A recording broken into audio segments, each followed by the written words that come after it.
Unilta. My name is Trevor Mack. You are listening to the very first episode of Medicine Stream. So the philosophy of Medicine Stream is essentially starting, a stream of consciousness about a particular idea and beginning the discussion of the idea on a personal level and expanding that until we get to, a more macro level. So just as how all streams start off very small and become bigger as they meet new streams, as they meet new ideas, they become rivers. And as rivers meet, these bigger ideas and bigger concepts become even more powerful. And just as all streams lead to rivers, all rivers lead to the ocean in one way or another. And so these discussions will begin from, like I said, very personal anecdotes to macro level philosophies and ideas that affect more than just us. And I want to have these discussions by streams and by rivers, because I think when we're around water we feel alive. When we're around water we feel this rejuvenation, this feeling of fullness. And I think throughout human history, so much of our discussions and so much of people coming together has been happening around water. Water is a coming togetherness. And this is what this discussion series is all about. At first, we're going to start off with a singular person and a singular idea and how it affects them and how they can expand upon it and how it affects society and, Mother Earth as a whole.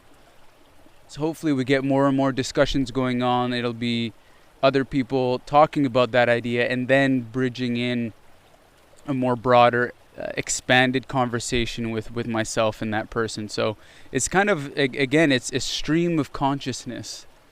So I thought, what better way to call this than Medicine Stream?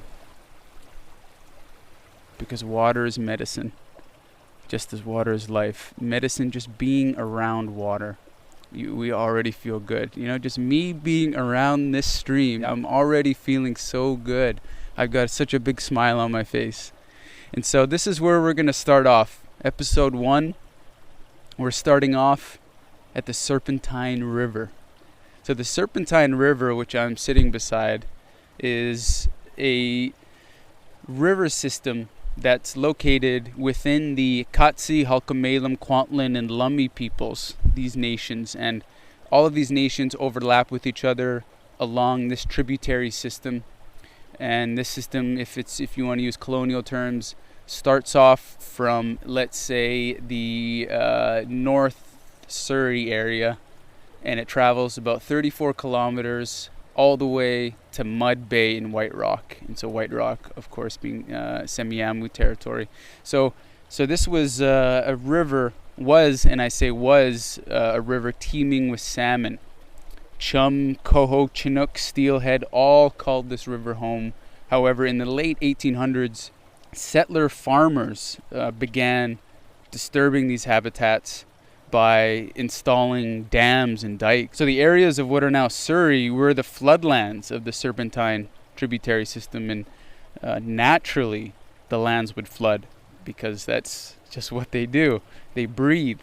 Just as we breathe, these floodplains breathe, but with water. However, in the 1920s, the settlers, they didn't really like that. They wanted to use this land for agriculture, so they created the Surrey Diking District.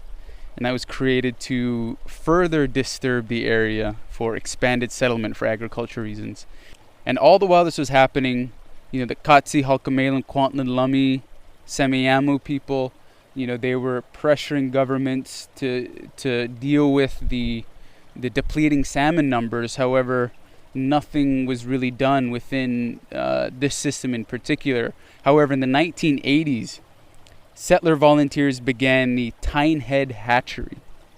So the Tynehead Hatchery is located in Tynehead Park, which would be northern Surrey. And, these people, without the help of provincial, federal, or the municipality governments, these people refinanced their homes, they raised money, and they created the Tynehead Hatchery. So these are just volunteers. And, the hatchery is now home to a classroom, a research station, and of course a fish hatchery, and it's run by the Serpentine Enhancement Society. So now these numbers from the salmon are actually coming back. And so now, just as the river breathes, just as we breathe, there is a large breath being inhaled. And I think we're at the beginning of that inhalation of coho, chinook, chum, and steelhead all coming back, which is really nice to see. And it's just really nice to see protected rivers and protected streams. So I hope we see more of that. And to start off our first discussion, just as how we're seeing the coho, chinook, chum, and steelhead all coming back to the Serpentine River, these discussions, like I said, are going to begin with smaller, intimate discussions, and they, become discussions that are the size of the ocean. But just as the salmon come back, we're going to bring back these discussions and bring them home, if you will, and talk about how our own experiences and our own intimate understandings are so very well connected to these larger topics that we're talking about. And I'm so happy to begin our first medicine stream on stories. Stories are so powerful. Stories can live thousands of years. The people, the tribes, the civilizations that tell these stories, they can come and go. But as we all know, stories can live on. Because what's in stories are these universal truths. And it's the truths in these stories that live on. Whether they're internal stories that we're telling ourselves or external stories that are being told to us, I want to talk about how stories affect us on a personal level and on a societal and civilizational level. So I want to begin by telling a story of how I learned about internal stories, personally learning about them in the sense of really coming to grasps of how internal stories that I tell myself, how they affect me in my everyday thinking. In summer of 2019, or in spring of 2019, I was writing my first feature film. And so my first feature film is called Portraits from a Fire. And when you're writing a film, or when you're writing any type of story, but a film in particular, you have to, I guess, you have 5-6 different characters, you have 10 different locations, you have, each of these characters have their own character arcs. So the beginning, middle, end of each character, and then you have the beginning, middle, end of the entire film itself. And so you have to kind of keep track of all of these stories within a story. And so because when you're filming a movie, you're not necessarily always shooting it chronologically. So a lot of times you have to just know everything about your story. I hope you know everything about your story that you're writing because I didn't. So as I was in this process of writing the story with one of my good friends, Manny Mahal, I was in this mindset of knowing the beginning, middle, end, and knowing everything of how everything had to play out. And in doing so, I was in a mindset of creating these internal narratives within myself that had to play out a certain way. And so I ended up meeting somebody, and I ended up getting a lot of feelings for this person.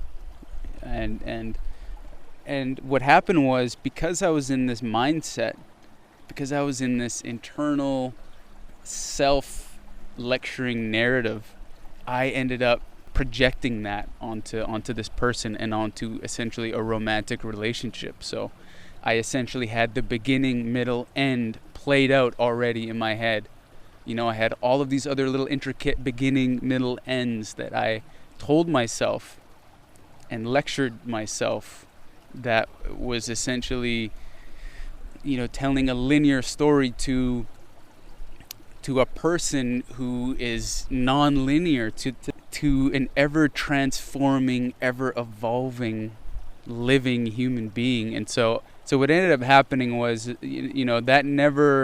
that's never a good thing when you're placing that type of expectations into a relationship, whether that's even a romantic relationship, a working relationship, a friendship, family relationship. I think we can all relate to expecting something from somebody and it not turning out the way you want it. That's just, that's universal, right? It doesn't just have to be a romantic relationship. And so that's what I learned from that experience on placing those types of narratives onto somebody else.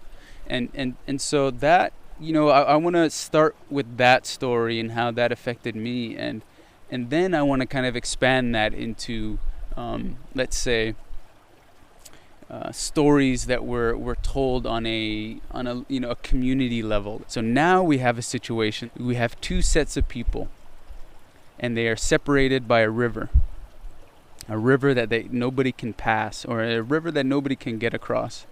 These two groups of people, they begin telling themselves stories about the other people across the river.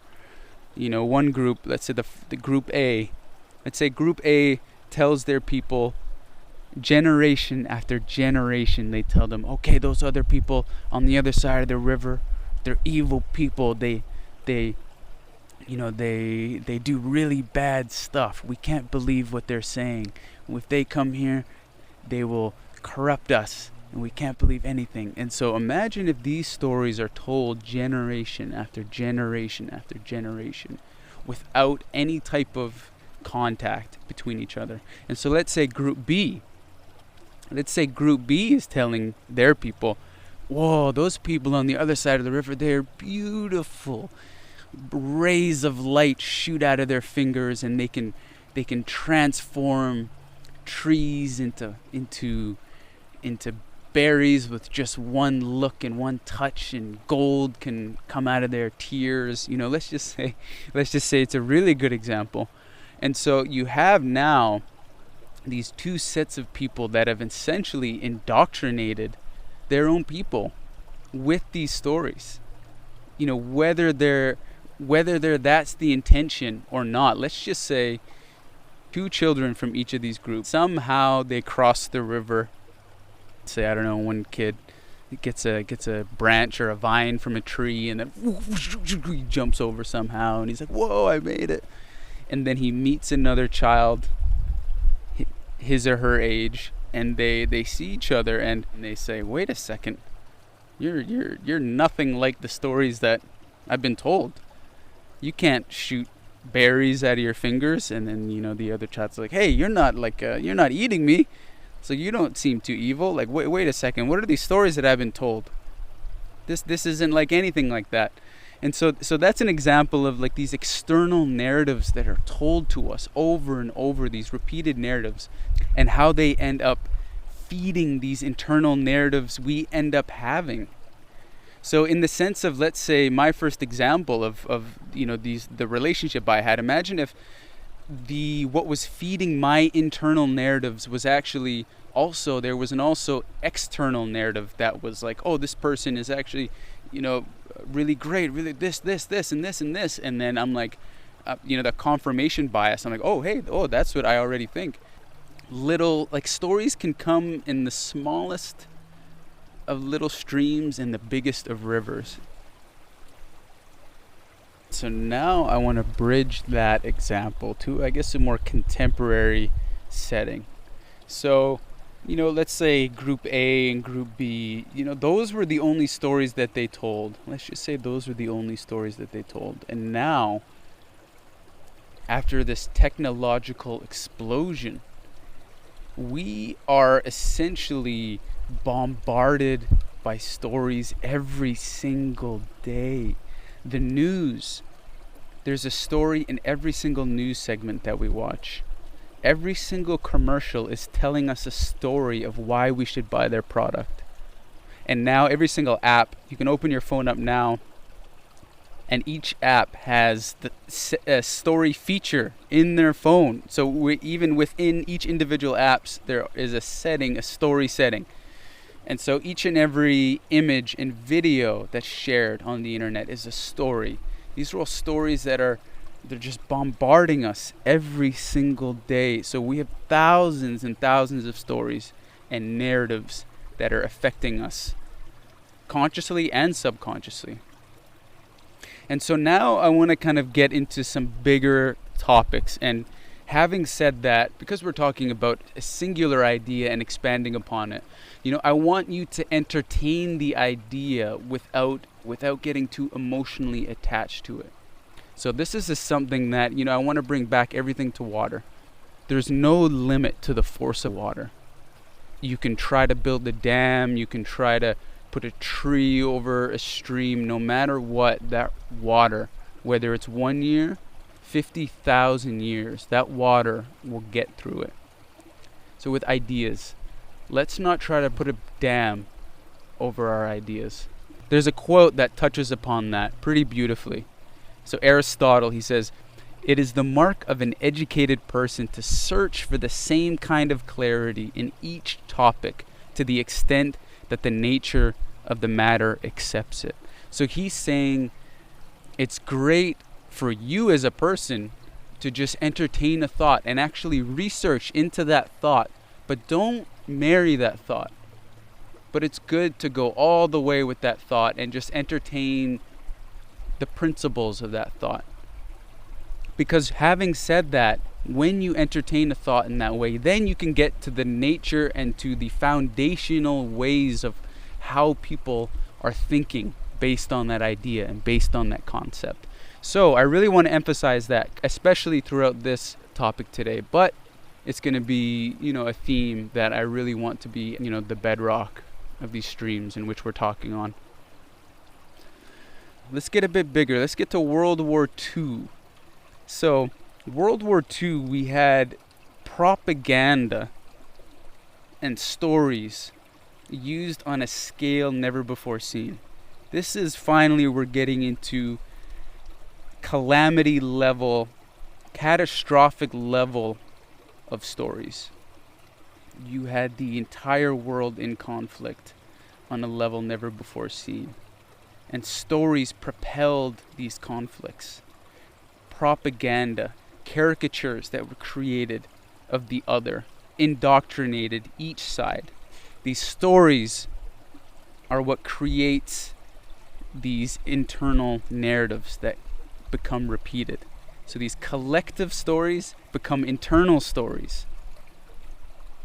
And so these narratives were repeated, these collective narratives were repeated so much that it became impossible to know that they were untrue. It became unfathomable to question these stories, because it was repeated so much, just as how my example from the very beginning, Group A talking about Group B. Oh, these people are so evil, they're so evil, and that's the only story that's told. There's no other disagreement stories coming in. There's nobody else being like, oh, hey, actually, I went over there a couple years ago, and they weren't too bad. They're actually not a bad people. That doesn't happen. Let's say in this context of Group A and Group B, and that didn't happen in World War II either. There weren't any groups at the level of the superpowers that were bringing up contradicting stories, or stories that said, hey, actually, the Nazis aren't too bad. I mean, we even just saying that right now is pretty unfathomable. All of these massive stories, these propaganda that was indoctrinating each population, that didn't stop after the wars. So in 1950s, the CIA began funding student and cultural organizations and magazines as essentially as front organizations to further spread the propaganda, because now we have two massive superpowers flexing their muscles of how the concept of how each should live on the planet, essentially. Communism versus capitalism. These aren't just concepts, they were ways of seeing reality, and thus ways of structuring society around that perception of reality. And so the CIA saw communism as such a threat to the capitalistic way of seeing and perceiving reality that propaganda just flowered like none other. Like, we're talking about like World War II levels. That's kindergarten levels now. So at the heart of this propaganda was something called Operation Mockingbird. So this was an operation created by the CIA in the 1950s to fund student and cultural organizations, as well as magazines and new newspapers.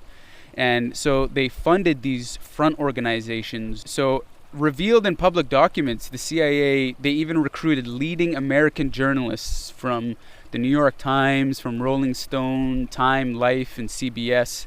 And so they were hired into propaganda networks, which were overseen by the Central Intelligence Agency. And so by now, the U.S. has convinced itself they were the bastion of freedom and democracy in the world, right? They were like, capitalism is the way to go. This is how we're doing it. And so they conceived everything else as a threat. And so what better way to control the perspective of reality than by controlling how the stories are told? Because telling stories is how we perceive reality. So what better way to do that than by controlling the very companies who tell these stories? So in 1976, the Church Committee was tasked with investigating the CIA. And what they found was essentially a massive network of highly sophisticated ways of disseminating valuable propaganda information to various types of journalists and news outlets, domestically and around the world. The report concluded that, quote, the CIA currently maintains a network of several hundred foreign individuals around the world who provide intelligence for the CIA and at times attempt to influence opinion through the use of covert propaganda. These individuals provide the CIA with direct access to a large number of newspapers and periodicals, scores of press services and news agencies, radios and television stations, commercial book publishers, and other foreign media outlets. Approximately 50 of the CIA assets are individual American journalists or employees of the U.S. media organizations. Of these, fewer than half are accredited by U.S. media organizations. The remaining individuals are non-accredited freelance contributors and media representatives abroad. More than a dozen United States news organizations and commercial publishing houses formally provided cover for the CIA agents abroad. A few of these organizations were unaware that they were provided this cover. So you had the CIA funding front organizations that would then tell journalists the stories that they needed to pursue, that edited articles of those journalists bringing in the stories. And a lot of times these journalists didn't even know that the organizations they were reporting to were CIA front organizations that were providing the cover.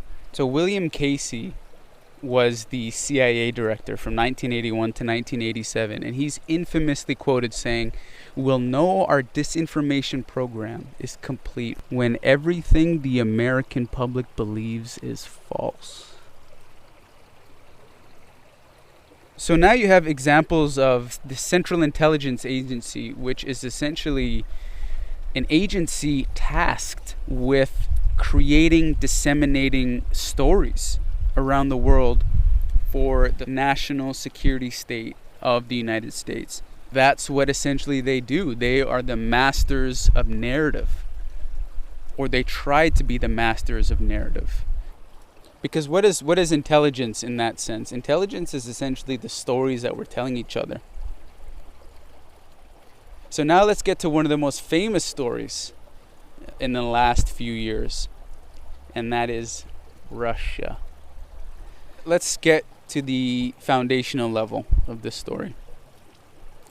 During the 2016 primary campaign between Hillary Clinton and Bernie Sanders, the cybersecurity firm CrowdStrike, this was in March of 2016, notified the Democratic National Committee that its emails were leaked. And these emails revealed essentially this massive collusion between the Clinton campaign and the DNC to use the corporate media to essentially help Hillary Clinton get elected. So the DNC themselves, as well as the Hillary Clinton campaign, knew that controlling the narratives was the most effective way of persuading how the public viewed Hillary Clinton, the Democratic Party, and events happening around the world. And so what they would do is they would leak stories to certain journalists. They had access to debate questions before the debate, and they sent opposition research en masse to journalists around America in hopes of taking Bernie down. So this email leak story was so big that the head of DNC at the time, Debbie Wasserman Schultz, she stepped down in disgrace. However, she was immediately hired by the Clinton campaign. So essentially, what was the story at the time, the narrative was that the plastic pyramid held up by the compounded false narratives were beginning to crumble around the Democratic Party and United States democracy. However, the DNC and Democratic establishment needed a new narrative to take away from the public being exposed to this narrative of collusion and corruption. And that's when Russia comes in. So it turns out that the private cybersecurity company CrowdStrike, who owned the email server the DNC was using, actually forbade the FBI from investigating how the leaks occurred in the first place. So the FBI couldn't even confirm or investigate the server that the emails were leaked from.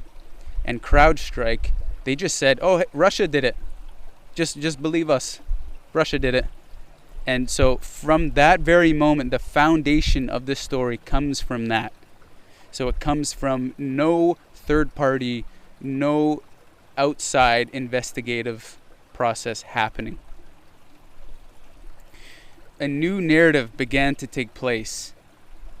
And this narrative is essentially Group A and Group B. The narrative is that the evil tribe across the river is doing all of this to us. Russia is the sole reason that this is happening, and this is happening, and this is happening. So a massive disinformation campaign began that blamed the leaks on Russia. And at the same time, the disinformation campaign delegitimized Trump's win by accusing him of falsely colluding with the Russians. Almost immediately, the collective narrative went from the corruption in the Democratic Party and the rigging of the primaries to everybody look over there at Russia. So this just happened in an almost blink of an eye. Let's get even more contemporary. In the past few years, we've seen massive movements and rallies opposing the neoliberal governments of the world. Millions of people from all shades and backgrounds are taking to the streets. In Chile, Hong Kong, Iraq, United States, just to name a few.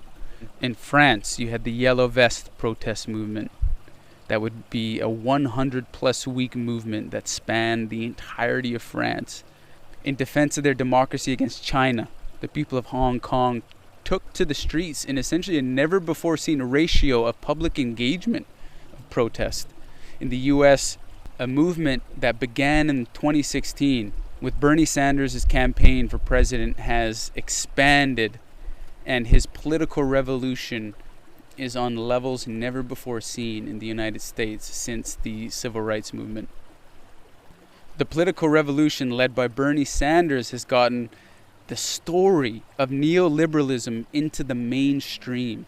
Atrocious levels of economic inequality, the inhumane system of healthcare as a business, the absurdity of never-ending wars are just a few narratives that have caught on to the collective consciousness of the United States, which lets people focus on the real narrative that neoliberal systems of capitalistic governments have essentially been systematically lying to their own citizens for the last 60 years. Now I find myself sitting by a stream by myself, social distancing, if you will, in the wake of the deadly coronavirus, COVID-19. And having been learning about the hijacking of stories that have happened throughout human history, I come to the curiosity of the story of coronavirus and COVID-19 and how it relates to these mass movements around the world. All of these mass movements require people coming together. They require a massive amount of people that find the common ground within these narratives, these truths. Just as I said, people, concepts, systems, civilizations come and go, but the universal truths live on.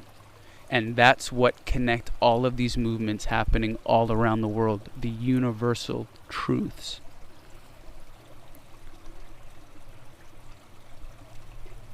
So what is the best way to keep people from assembling together? What is the best way to keep people afraid of coming together? All of these mass movements have essentially fizzled out. And now we're seeing this huddled mentality of isolationism and fearing the other from this coronavirus. And it just so happens to be that it's on an American election year with the biggest political revolution seen since the civil rights movement.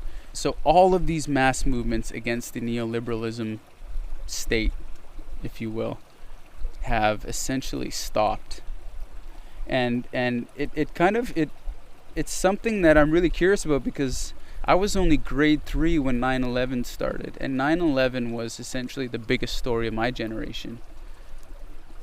And how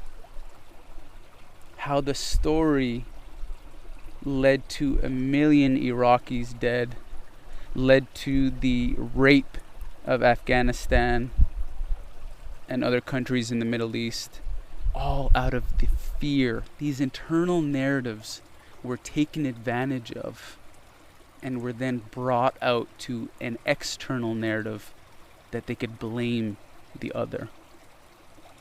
All I want to say is just stories are super important, and they can affect us in ways we don't even realize. And so just as how salmon start off in a stream, they go to the ocean, they always come back to the stream.